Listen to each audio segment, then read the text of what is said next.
to the Marketing Pulpit Show, and I am Robert Gatewood, your host. We are here every Friday at 10:30 a.m. bringing you the good of marketing gospel. We're not saving souls, we're saving businesses, saving jobs, saving our community. Now, if I happen to save a soul along the way, don't hold that against me. We'll just call that icing on the cake. Now, the mission at Marketing Pulpit Show is to build strong businesses in our community so that we can put our people to work. And we do that with business development, job creation, and service. So if you ever find yourself in a business crossroads and not sure which way to turn, just turn on the Marketing Pulpit Show because we're on a mission. The show is broadcast live from the illustrious Radio 1. But thank you again for tuning in. I'm Robert Gatewood. I'm a business developer by trade. I have a company called Gatewood Marketing and Web. I'm also an adjunct professor at Prince George's Community College, where I teach digital marketing, social media strategies, marketing strategies, PR, networking. And so this is part of my mission. I'm also an author. I have 3 books written. And I thank everybody for tuning in today. I see Brother Attorney Bradley Thomas. Glad to see you, Brother Thomas. I see Brother Gerald Brown, one of the greatest plumbers in town. We're in Black Business Month. And this was founded in 2000. It was started in 2004 by Frederick Johnson and John Templeton with a goal of supporting Black businesses, addressing challenges, and encouraging economic empowerment. So we are in Black Business Month, and let's add a little backdrop behind it, because we have some challenges going on right now. And we're going to dedicate this show. We're going to focus this show on Black women because we have these statistics. A recent statistic that came out that said 300,000 Black women have exited the workforce in the last 3 months. And much of it was involuntary. It was not by their own volition. So we're going to look at this problem, this challenge.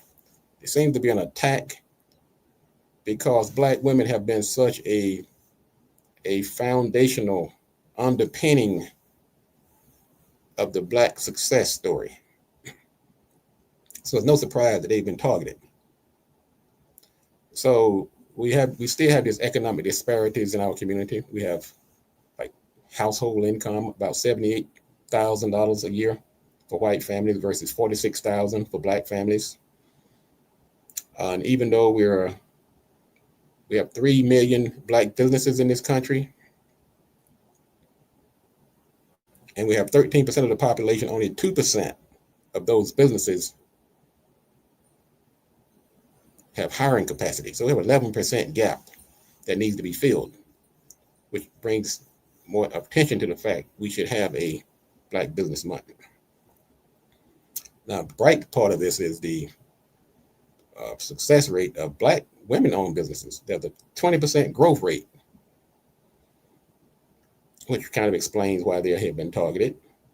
But we also have other things like financial disparities, where it's harder to get access to capital if you're a Black business. And when you do get business, you're paying more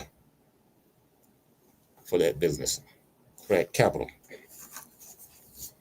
So do a quick news story, and we're going to get into our topic today of, has there been a backlash against Black women and their success? Have they found themselves in the crosshairs of a system, the same system that destroyed other neighborhoods like Rosewood, Wilmington, Tulsa?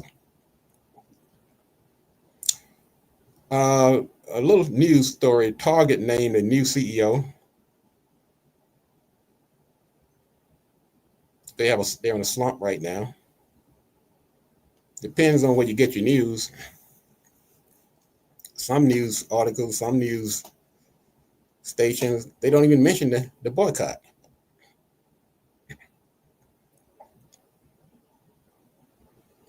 But Target has been the target of a boycott, no pun intended. The chief operating officer stepped down. It comes amid the first three quarters they've had an operating loss. Their shares on the stock market have dropped as high as 10%. And what precipitated this, in my opinion, and the opinion of many others, is that in January, Target rolled back its DEI program, diversity, equity, and inclusion.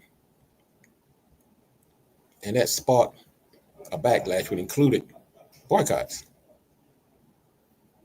And many people say, well, why didn't you boycott Walmart and Amazon? Well, let me tell you, as a marketer, I understand. There's an old saying, when you try to sell to everybody, you sell to nobody. And the same thing can be applied to boycotting. If you try to boycott everybody, you're going to boycott nobody. So I do give the organizers credit for laser focusing on one company at a time, because you have to eat somewhere. You can't stop eating. You have to get your food, clothing, cars, medicine from somebody. So I give them Reverend Jamal Bryant, who has been designated as the leader. He, like many others, said it was a betrayal. The Black community had embraced Target as a partner. After George Floyd's murder, they committed $2 billion to invest in Black businesses. So they were like, we invited them to the picnic. Call them Tarjay. Tarjay, man, you see a bunch of women and men standing around after picking up the kids. Let's go over to Tarjay. Back to school clothes, eat lunch, do your holiday shopping. So it was a betrayal and unnecessary. Target was not reading the room. And that commitment, that $2 billion commitment, was coming due in December. So when they jumped on the anti-DEI wagon, they also canceled the $2 billion commitment. Ouch. So, Target, you didn't read the room. Amazon, Walmart, take notice. These things don't happen in a vacuum. Now, let's talk about our marketing sermon for today. Let's talk about these 300,000 women, Black women, that have been, I'm going to say, pushed out of the workforce. Now, some left voluntarily.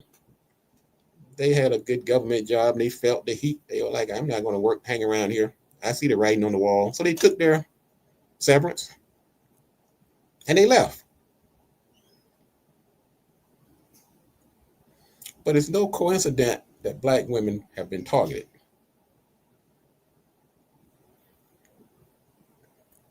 Many of these cuts have come from government jobs, the public sector, downsizing. But it not only hurts Black women, it hurts the Black family. It hurts Black men. It hurts Black children. There is a trickle down. It hurts the U.S. economy.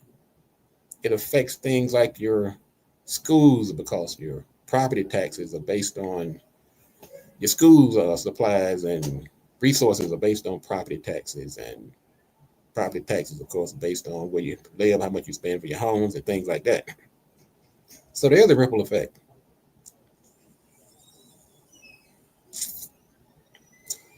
In long-term unemployment, there has been a 513,000 Black women have not returned to the workforce since the pandemic. And they're experiencing about a 10% unemployment rate, which is much higher than the national average. These recent job cuts in the Department of Education, Health, Labor, Defense have disproportionately affected Black women.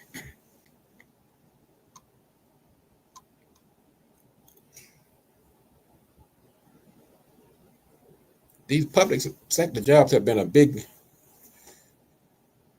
key employment factor for the middle class stability of the Black family. Then we have these DEI rollbacks.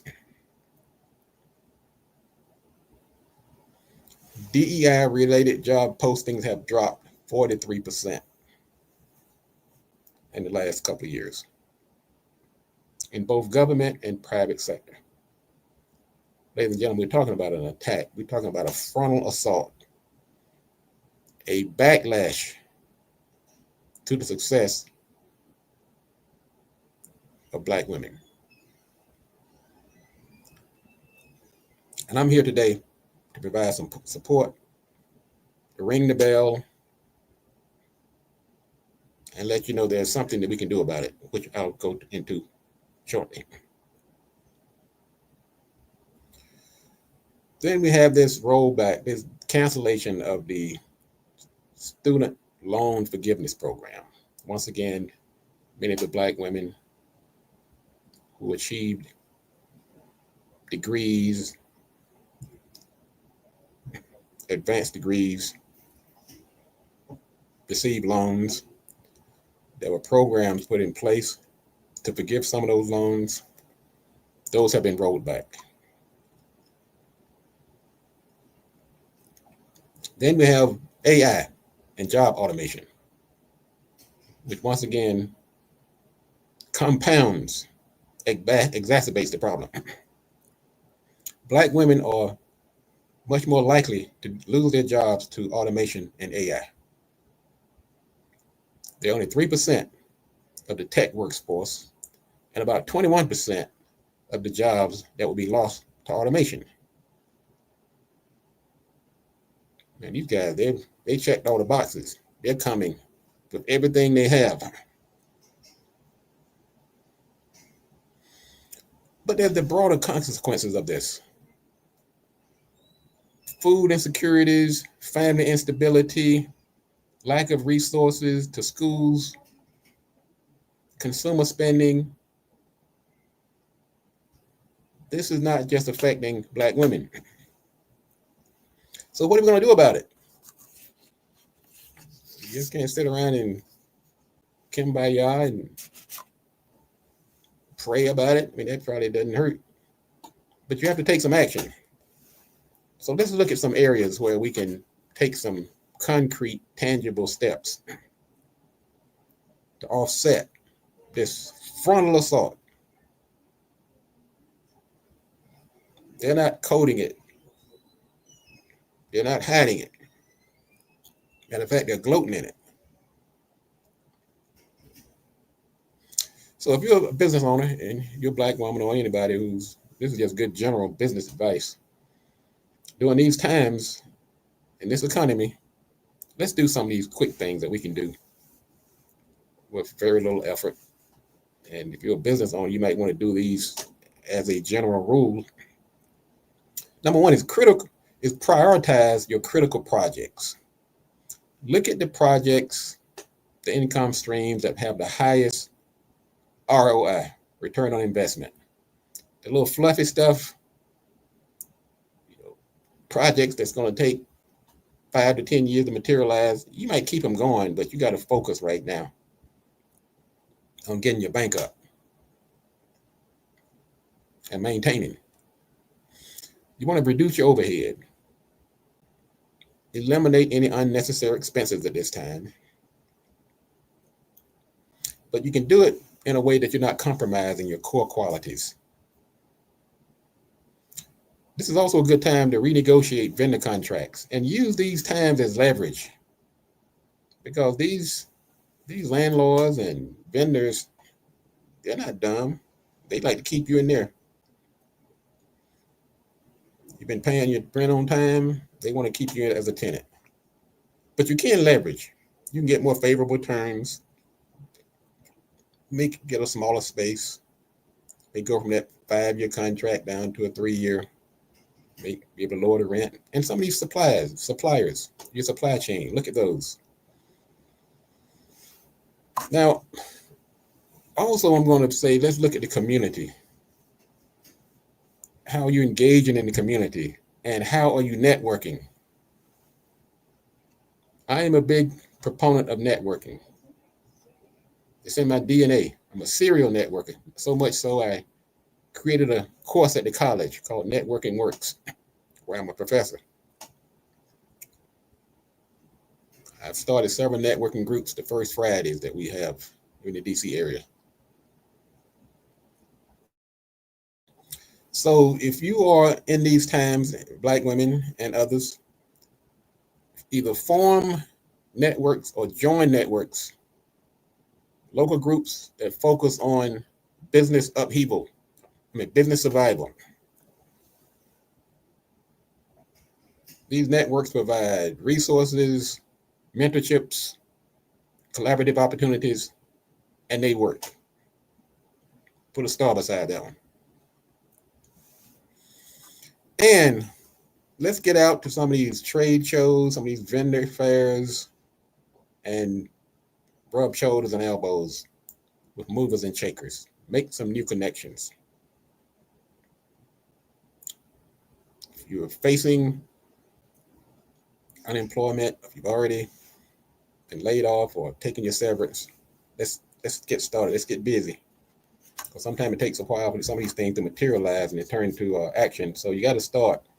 Make it part of your routine. And access to capital has been a problem for business owners in general, Black business owners in particular.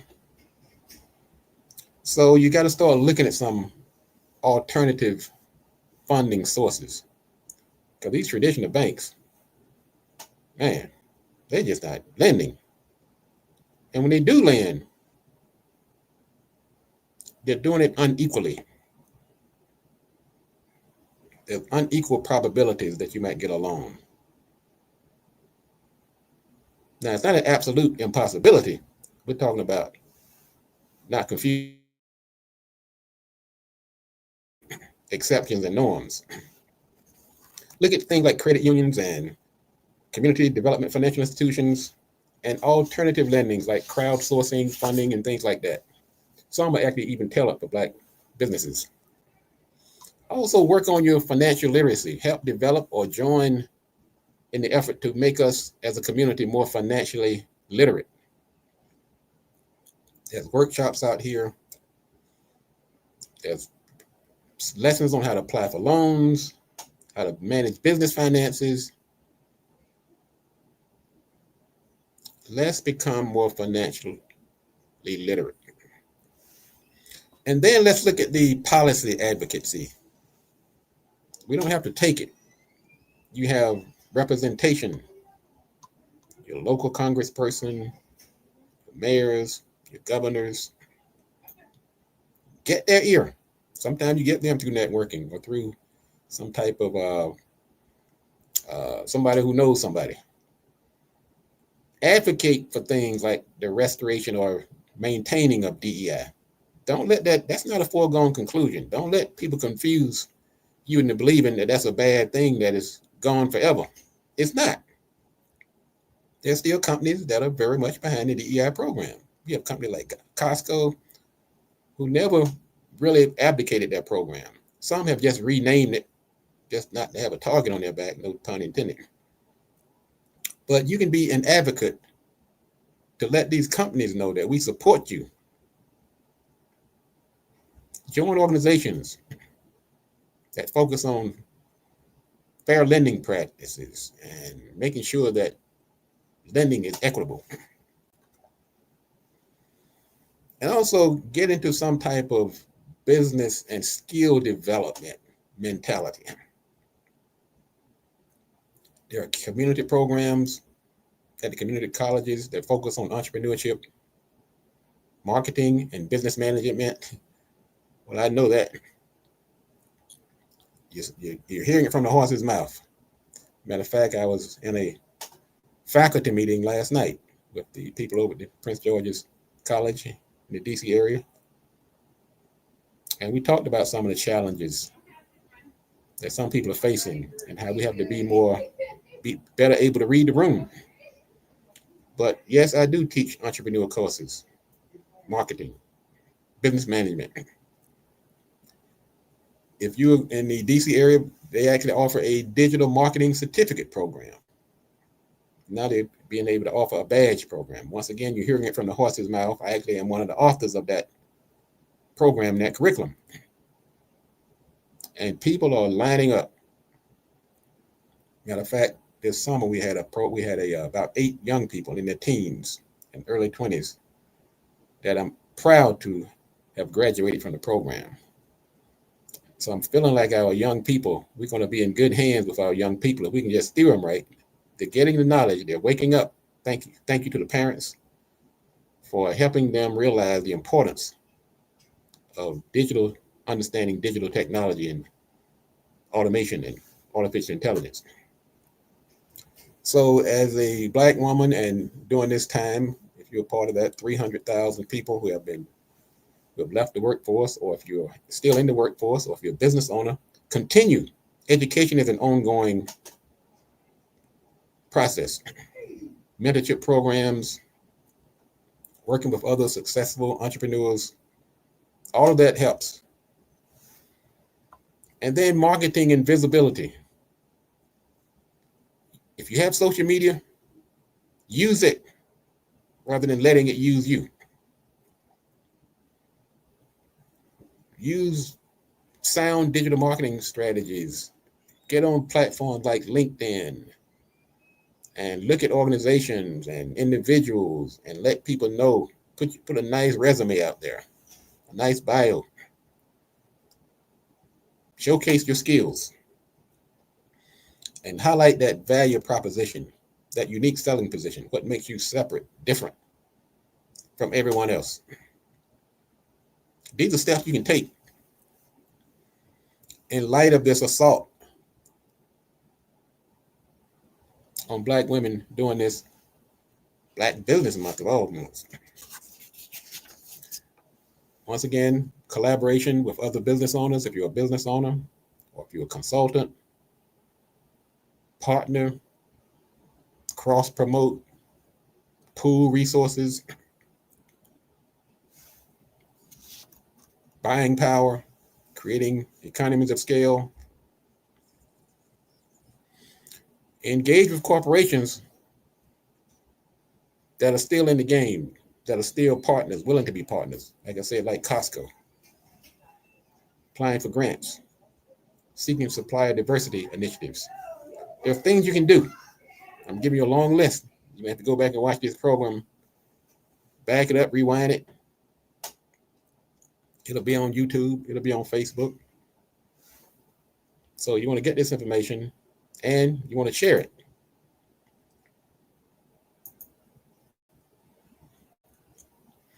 And let's talk about support systems and resources. Establish accountability groups where business owners can meet on a regular basis and share successes and opportunities and challenges and hold each other accountable for progress. I was talking to a young man yesterday, Mr. Andre Smith. We were talking about that very thing, how important it is for companies to come together and work together. He's a great business owner, very smart young man. And so he and I both agree that because we both have been networking for a long time, so we know it's important to get together and network. And leverage this technology and innovation. Technology has an amazing way of leveling the playing field.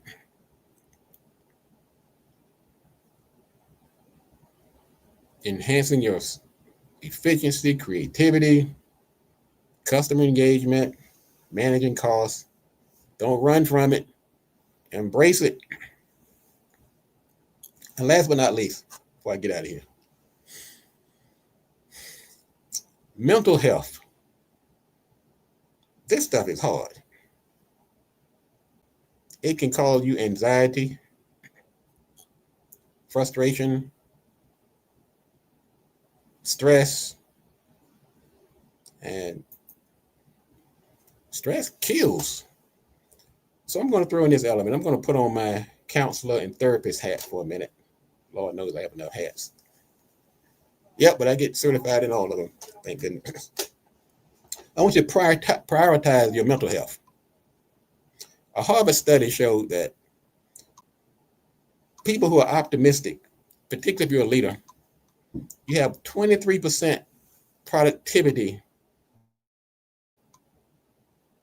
advantage compared to those with pessimistic leadership and outlooks. So in other words, you've got your mind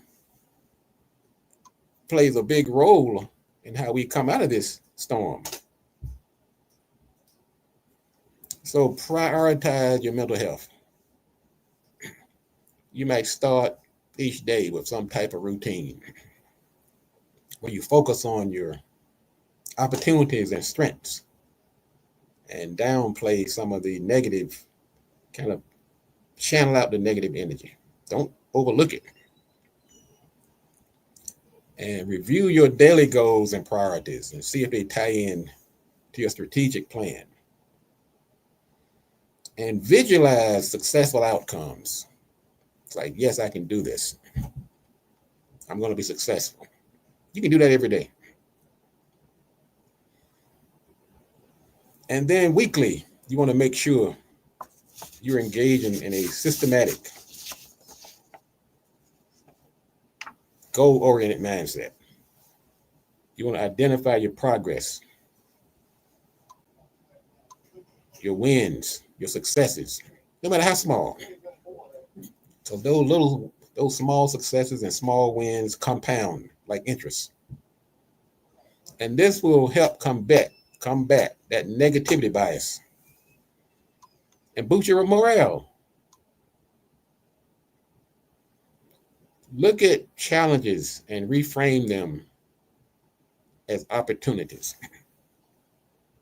Now, this is something I learned as a business developer. Hold 1 second, please. 1 moment.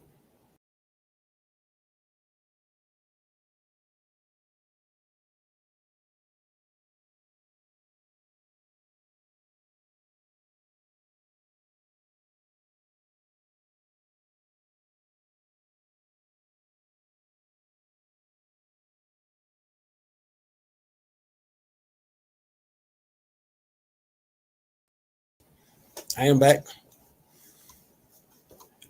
Make sure my power is still with me. So look at these wins, small. You put them together, you compound them, and it's going to help us get through these tough times. And as we reframe these challenges, look at them as opportunities. That's just good advice in general. You don't do things because they're easy. You do them because they're hard. Because when you do that, you raise the barrier to entry. If it's easy, everybody's going to do it. So look at challenges. You see challenges out here in the workplace, in these organizations, in business opportunities. Look at those challenges as opportunities. And if you have some difficulties in the current frame, connect them to your long-term vision. Make sure these short-term struggles don't cloud your long-term vision.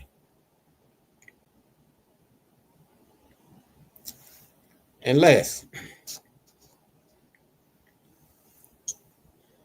for your mental health, get the support you need from the community. There are people out here, like myself and others, who sincerely and genuinely want to see you succeed. Connect with people. Reach out. There are people having similar challenges. There is strength in numbers. So let's pool these resources, these great minds. You don't want to feel isolated. The last thing you want to do is go into a corner and wallow in your difficulties. No, let's go ahead and find other people and talk pool our resources, our mental strength. Let's continue to build this community. And know that this show, the Marketing Pulpit Show, with Robert Gatewood, we support you, Black women, during this time. We understand that you are under attack. We understand your importance to our community.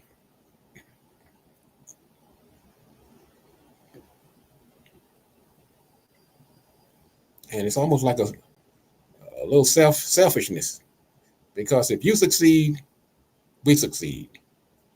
We cannot do it without you. So I appreciate you. And I encourage everybody out here under the sound of my voice. Support Black women, support Black businesses, not at the expense of anybody else. Yeah, continue to support everybody who's doing the right thing, regardless of your gender or color. But at this time, during this Black Business Month, I would like to focus, because I feel right now Black women are under attack. And we're just not going to lay down and let it happen. I'm not. I ask you to join me. Well, that's going to do it for today. Apologize for any technical glitches. I thank you for tuning into this show. I probably won't be here live next week, but I will be back the following week. But I will run this show again without the glitches. Thank you again for your patience and understanding. Thank you for my loyal followers and listeners, people like Attorney Bradley Thomas, who has his own show. That's worth a listen. He comes on Thursdays at noon. Mr. Gerald Brown, one of the greatest plumbers in town. Thank to our sponsor, Ms. Bernadette Clay and BLE Executive Suites. We have the First Friday networking event that happens on the first Friday of every month. It'll be on September 5th this month. As a matter of fact, Ms. Clay is going to be giving us some tax tips. So if you're in this group that I've been talking about for the last hour, the Black women, Black entrepreneurs, Black workers, people who've been displaced, you have a home at our networking event. I'm actually one of the facilitators at 9701 Apollo Drive in Largo, Maryland. Come on out. Let us give you a big collective hug. Let you know you're not in this alone. Ms. Clay is a mentor. She's a teacher. She is a business coach. So she and I have put together this networking event with people like you in mind. So come on out. Let's fill this room up and let you know that you are not alone. Thank you, Brother Thomas. Thank you for the compliment. I'm glad you hung around too. Man, I've been disappointed if I did all this talking and you didn't get to hear the show. Thanks again, folks. This is the Marketing Pulpit Show. I'm Robert Gatewood, your host. I'll be back next. We're going to run this show again, and I'll be back live on September 5th. But in the meantime, let's go out here and support a Black business. Let's go out here and particularly support our Black women. And let's do what I always say. If you want to be successful, you have to do these three things. Do the right thing. Do it at the right time. Do it at the right place. And you must do it right. Enough of all this talk. Let's get to work.